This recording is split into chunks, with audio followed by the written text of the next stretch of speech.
All right, so I was asked to do a video on like the proper break-in procedure for a new set of piston and rings, or a new saw in general, really. And I wanted to touch on a couple things quick before we get into that. One is just some terminology. I get asked a lot for a full rebuild, and I think what most people need to understand is that generally speaking, in your two-stroke, you probably need a new set of rings.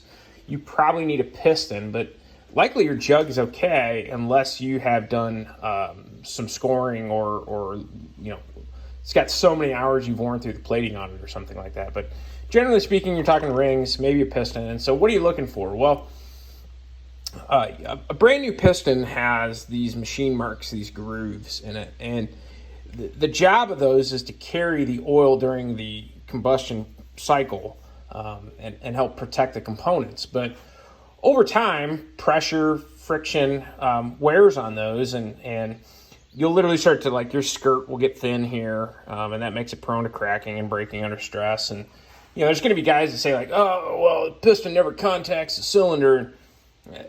You might be right in theory, but it's the ring's job to follow the contours of the cylinder itself and make the compression, but your piston does walk in the bore just ever so slightly, and pressure and friction are still there, and that's enough to put wear and tear on. As an example, think of water. Water is used as a lubricant in other applications, other industries, but if you crank the pressure up high enough, it'll cut steel. And so I don't care if you have oil present, at some point, the pressure, the friction creates wear and tear. And that's one of the reasons why I get so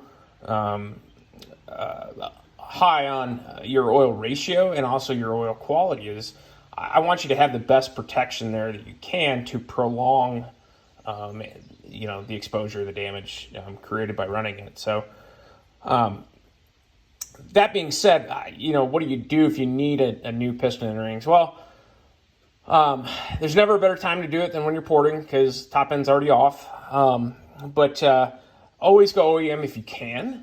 If you can afford to, it's going to be your best bet for quality and consistency.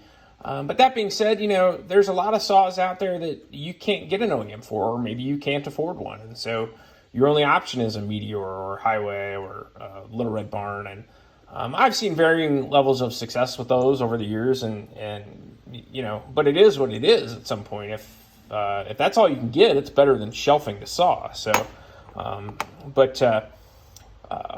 always go the best you can. Otherwise, these caber rings are top notch if you are going to go with something other than OEM. But that being said, break-in itself, my opinion, try to go a tank of just doing lots of varying degrees of cuts. So long cuts, short cuts, big diameter, small diameter, full throttle, half throttle, etc.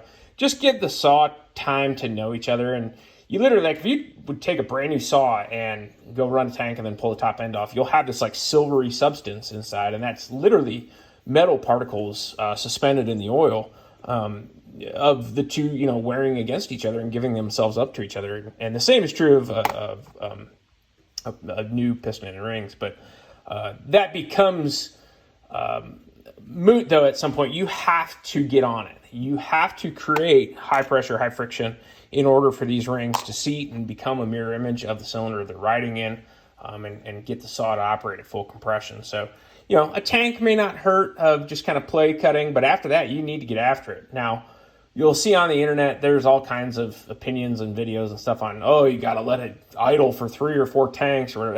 That's garbage. That's baloney. Totally unnecessary. But, if you can, I would take it easy for a tank just to kind of, let stuff get acquainted, and then it's time to get to business. So hopefully that helps kind of understand a little bit about, what is a new top end and what do I need to do with it, etc. And so with that, everybody be safe. Have a good day. Thanks.